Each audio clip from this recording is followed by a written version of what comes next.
So everybody, I've over the last couple of days, I've been getting a number of messages, people, particularly from Six Nations, and then in Akwesasne and people across the country, asking what's been happening and asking for an update about things that transpired this week here in on the Bay of Quinte. So I wanted to do a quick update, kind of inform people what's transpired. There's a lot more details than I'm going to add, but I'm just brief. So on a Monday night, I guess that was September, I think 22nd. I might be mistaken on the date, but this is past Monday. There was a community meeting held here, and there was two fellows that are business owners and in the community called this meeting, and they wanted to they proposed that they would want a community mandate to organize a group of people, rebels, I guess. I'm not sure. They said a team to remove a community member, band member, and his family and his employees from the territory. And actually, at one point in the meeting, they one of the fellows, his name's Sean Brand, he proposed to kill them all, and he was prepared to do that or wanted to do that or something. I'm not quite sure. We'll give the audio of that later. But so that was shut down by the community, and people were like, "No, that's not what we're doing here," and that's not our culture, our way. And there was lots of elders and people that were present, about 100 people in the meeting, which is a significant meeting on a short notice at the Bay of Quinte, and all Mohawks has arrived, and there was some talk about wanting to deal with potential.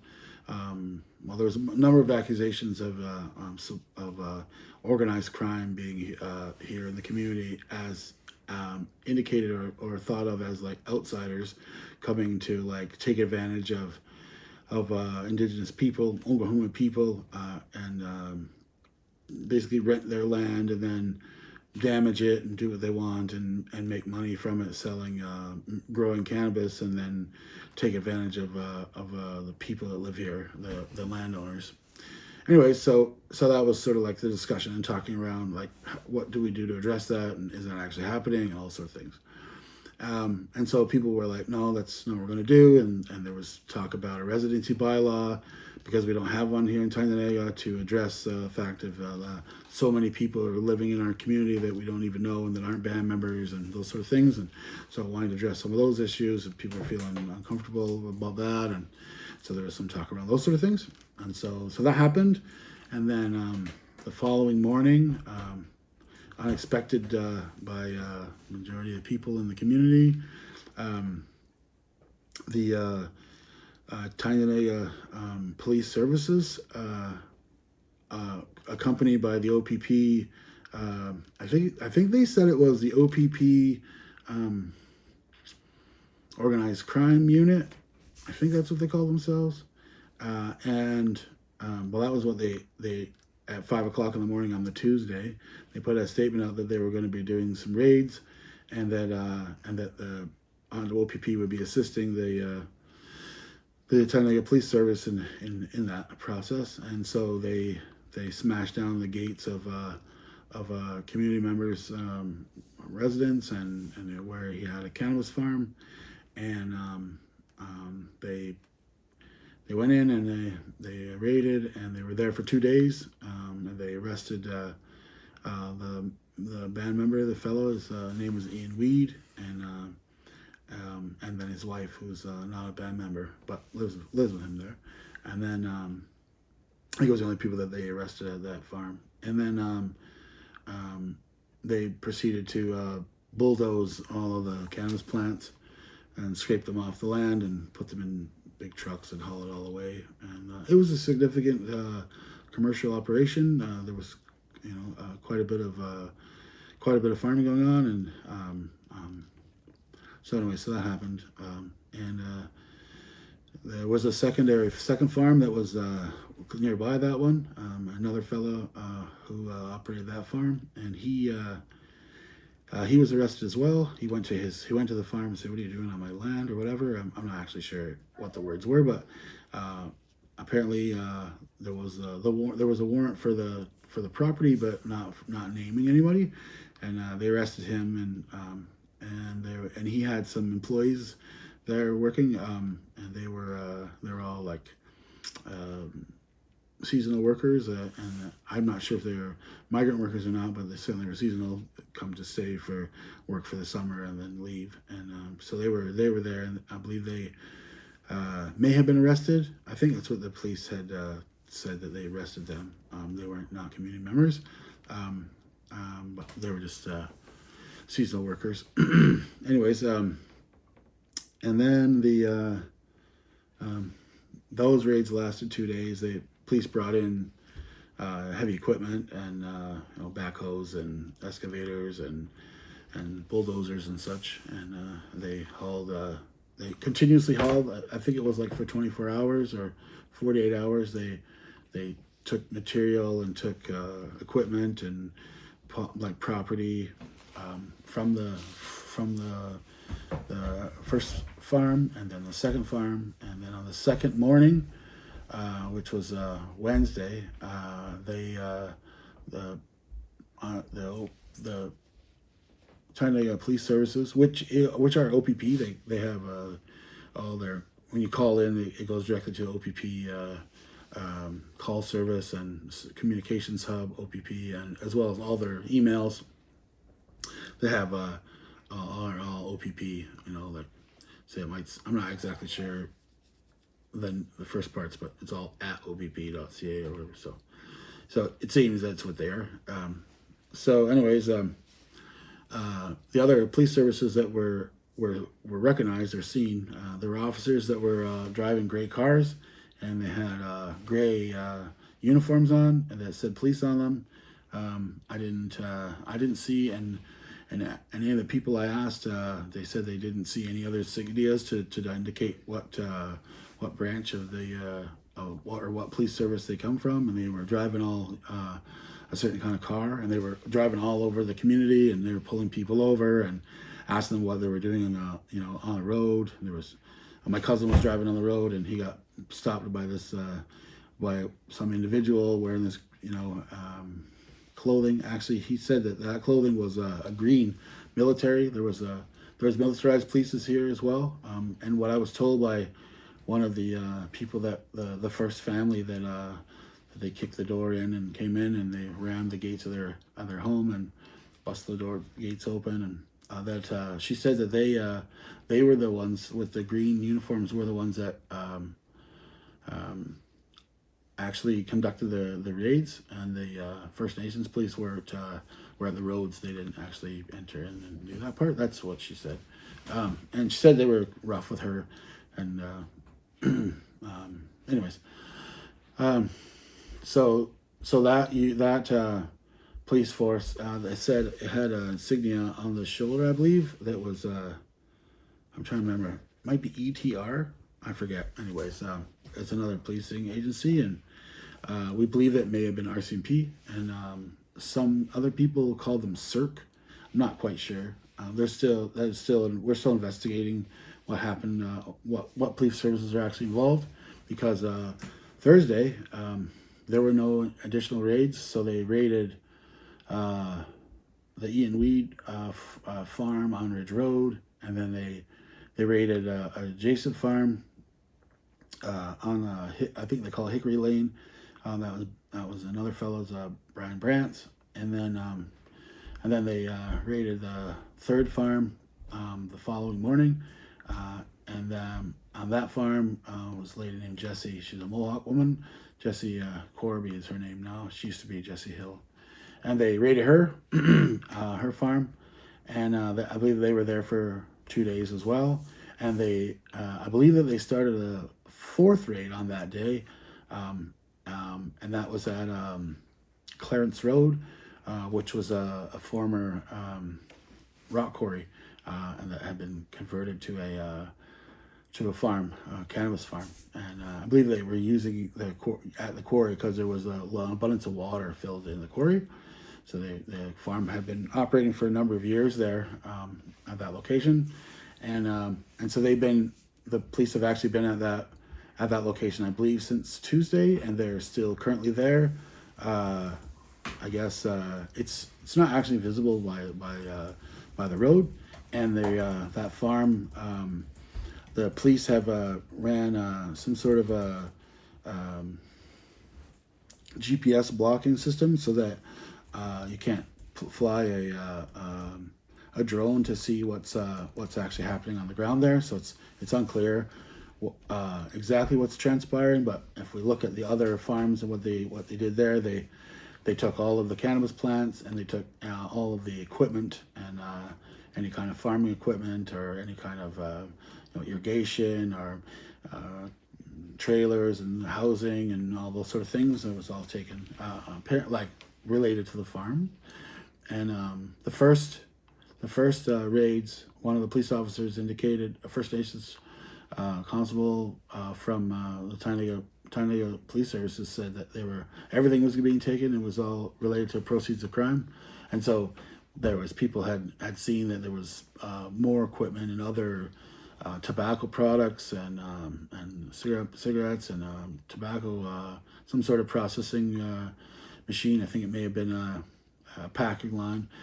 Was all loaded up onto a transport to be taken away, but when they completed the raid, that transport was left behind and not taken, and the vehicles had been moved several times and loaded onto flatbed or on like to be hauled away, and then they weren't hauled away, they were left as well. So something transpired from Tuesday until today, where those it seemed like those some of those items were not being taken, but initially it looked like that was the intention. So they did seize tractors and all farm equipment. So, and these farms also had chickens and other animals on them and so on. There's people's homes, at least, well, a couple of where it was. And so that's what's transpired so far, and the people haven't been given too much information as to how long this is going to last. There's quite a number of cannabis farms in Tyendinaga on the Bay Quinte. When I say a number, like I don't really know how many there are, but it's a significant. And there's been growing of cannabis in the community for. Some of the elders said that we've been growing cannabis in our community since we arrived here in 1783 or 84. That we had continued production from when we lived in the Mohawk Valley. So that's a long time. It's unclear as to if they're going to continue on with they're calling it an investigation. They're saying that there's an ongoing investigation, and so they've got warrants that are open until Monday of this coming week. I don't remember what the date is on that. That's when their warrants dates dry up. So on Wednesday, Tuesday, and Wednesday, the community was absolutely overrun with officers from the OPP and from Tyendinaga Police Services, and looked like RTF or ETF. Somebody was saying there's another policing service that was there called CERC, and there's some sort of like specialized Aboriginal force to deal with like uprisings or stuff to do with defending indigenous or like industry when indigenous people are saying, hey, you're building our land, those sort of things. That they were there. And then there was some rumor, and I can't clarify either way that that JTF2 may have been present as well. Hard to know that, but that's just the update that I'm aware of. On Thursday, there was a lull. There was no more new raids that occurred. They're calling them investigations when they come in and they're taking all kinds of things and arresting people and charging them and then taking their crops. They're presenting that this is all on account of organized crime that had come into the community from outside, and there's been some suggestion, not from the police, but from from actually, I'll just leave it at that. That there was organized crime spilling over from Six Nations, like as if bad guys were in one community getting kicked out and then coming here is what they're basically saying. But that's unsubstantiated, and it's unclear what the connections are. There's been no explanation. And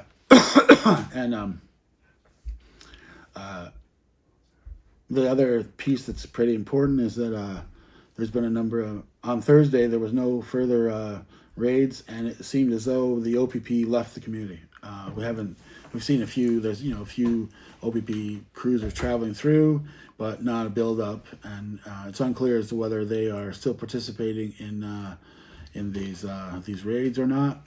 However, last night, around 9 o'clock or so, the Tyendinaga Police Services Facebook page made a post thanking the Akwesasne Police Services, and I believe they said Wahda Police Services, for coming here to the community to assist them in furthering their investigation, furthering raids. And today I witnessed there was also police services from Hiawatha First Nation, which is an hour and a half north of us. I seen Akwesasne cruiser as well. So not only are they participating in here, but they actually drove here with their cruisers, with their equipment. So I don't know how many there are. I only seen two vehicles. They were at a checkpoint at the point on Clarence Road where the big the quarry-based farm is. So that's those are those updates.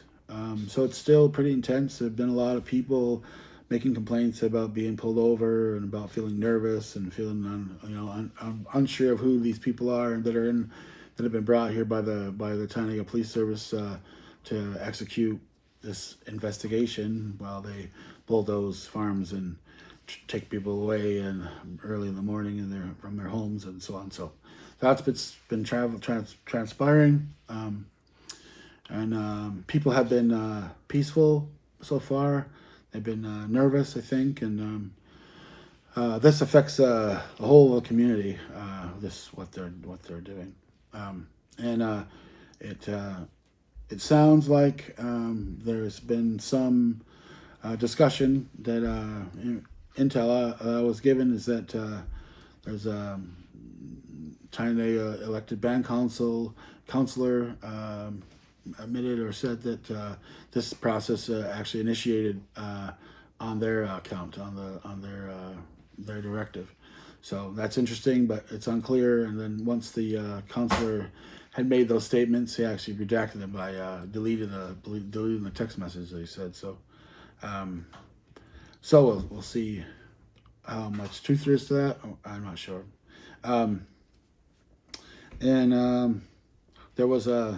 There's been a couple of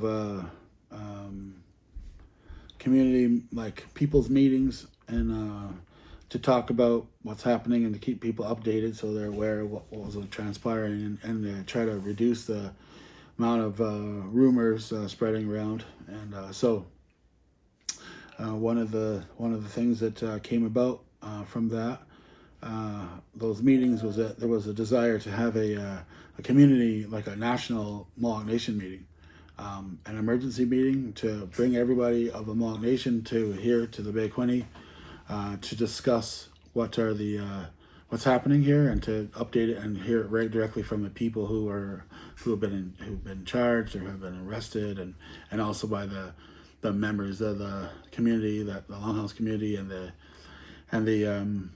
people in the farming agriculture community, what their thoughts are and what's happening here, so that people are actually aware and it not be just only getting propaganda from the OPP or from the Tyendinaga Policing Service or even the elected band council, because all of those organizations are using propaganda and very, very precisely worded arguments and postings to give an impression that the people are happy about what's happening, and that there's this great threat and danger to the environment and those sorts of things. But it's very unclear as to the actual truth or effect of that. So that's that.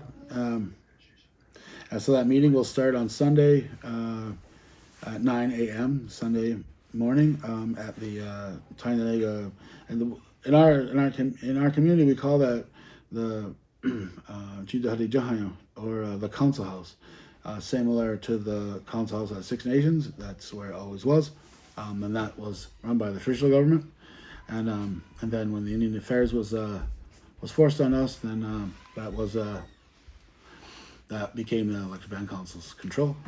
So anyways, we're meeting at the traditional, the original Mohawk Nation Council hall for the Mohawk Nation up until 1880s or 1890s. So we're meeting there in the same location, not the same building. If you look it up on Google, if you Google the Mohawk, Tyendinaga Mohawk Community Center, that's the same building, the same location.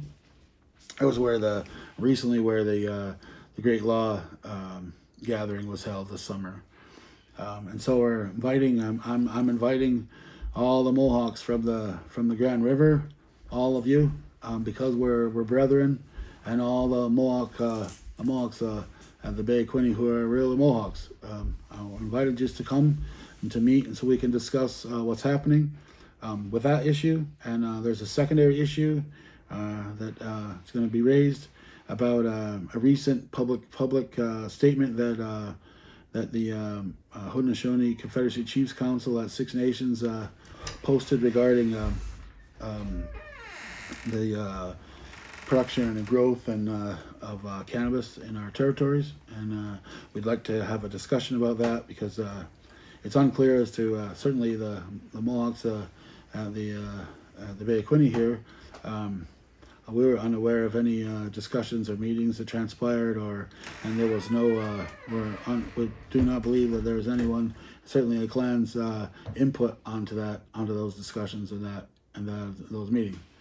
And so we'd like to gather the Kanenhariyo people of our two main villages to come together and to discuss it and to come to what are our thoughts about it, and whether we agree with what the HCC has presented, or whether we will take a different position, and then hopefully we can make public what is our position, because it would seem that we've been left out of those discussions. I think there may be some discussion about what to do, what's happening here at the Bay of Quinte, and potentially what could potentially occur at the Grand River if the same sort of strategy of trying to destroy the cannabis industry were to happen there. And also, this meeting, we're going to be following the rules of Kanenhariyo, so there'll be a discussion around what are the requirements about how we'll speak and how we'll conduct ourselves, and what order discussion will be occurred in, and who will ultimately weigh in on what the decision is. And so I wanted to make it very clear that it's our understanding that within Kanenhariyo there's a provision that if the Chiefs Council makes a decision that is contrary to what the people's wishes are, that the people are able to call a meeting. They have an ever-burning meeting time fire to be able to gather together and to speak to the issue, and if they feel necessary, overturn the decision of the Chiefs Council. And so this meeting that we're calling for Sunday potentially has that capacity to do so, at least how it affects the Mohawks and the Kanenhariyo. And so we're also inviting any of the other allied nations, either of the Six Nations, who wish to attend and witness the discussion, or any of our allies, not of the Six Nations, but of our political and economic allies, the Delawares, the Lenape, or or the Anishinaabe or Mi'kmaq that we have a political association with it, if they wish to attend to witness discussions and the outcome, that they're welcome to come and attend as well. We hope that the meeting is very well attended. We booked the council house, both floors, and the kitchen, and we're asking people to make donations for food, either monetary donation. You can send an email, or you can make bring food, bring a dish. That's what we've actually preferred. Something already cooked, or bring juice, or bring fruit, or whatever, so that it can be easily prepared, ready, and then everybody can focus on the meeting and not be distracted by trying to cook. But we're asking for that help, and I encourage anyone that's traveling to. It was decided to meet on Sunday so that people could use Saturday as a travel day to come here. There's hotels in Belleville, Ontario. You could book at the Ramada Inn and the Marriott, and there's a bunch. There's also hotels at the Napanee. I think it's called the Holiday Inn, and there is a number of bed and breakfasts in the region. So just get on Google or whatever and book a room and come. And if you want to speak with people, if you come on Saturday, there's a great interest from the people that live in this community who are being affected by what's happening with the policing. That would be more than happy to talk with you or visit, or maybe even take you in to stay. So. There are 2 court updates that I would like to bring to everyone's attention. On Wednesday, we filed a notice of constitutional challenge to the Ontario and Canadian courts related to right to operate and to govern our communities in accordance to our traditional customary law, Kanenhariyo law, and our councils, and that the various titles and responsibilities that are embedded within our traditional governance structure, that they have the full right and inherently protected right to participate and to fulfill their responsibilities unimpeded by Canadian law. And so I was charged with I wrote a letter and I was charged with intimidating an officer over a letter describing why they didn't have the provincial authority to come on our territory. So it's related to challenging that, and so that was filed, and there's a trial for that in November. And it's important because it's affecting what's happening here in the governance within our territories, and it will affect our sister communities, our community. And in addition to that, today, as I carry a responsibility appointed to me by the men and then by the people of Kanenhariyo, and so that job within the Kanenhariyo structure means that when there's calamity and there's something that comes, that I'm vested with the obligation, responsibility to assist in trying to protect and defend our people and our lands, and to be helpful to try to help the people if they're being harmed. And so as an effort to stop the robbery that's happening in our community and the potential for further, I filed a interlocutory injunction against the police agencies for their seizure of our property. And so I was a bit uncomfortable about citing some of the Indian Act because of course our people we don't want the Indian Act in our lives, right? But it is currently what the courts and the policing agencies reflect and refer back to, and so it was used in conjunction with our traditional governance structures and our laws to say you don't have the right to come here and to take from us, and even in your law you don't have the right to do that, and you're breaking your law by seizing our people's belongings, and so and their crops, and so that was done today, and I personally served the Ontario Provincial Police at Napanee head office, and then it's for this region, and I also served the Tyendinaga Police Services through one of their officers. So that was done, and so there's an interlocutory injunction has been filed with the court in Belleville, and we're awaiting a court date. And the policing agencies have been put on notification that this motion is being put forward to try to stop what they're doing. So that's everything. See you on Sunday.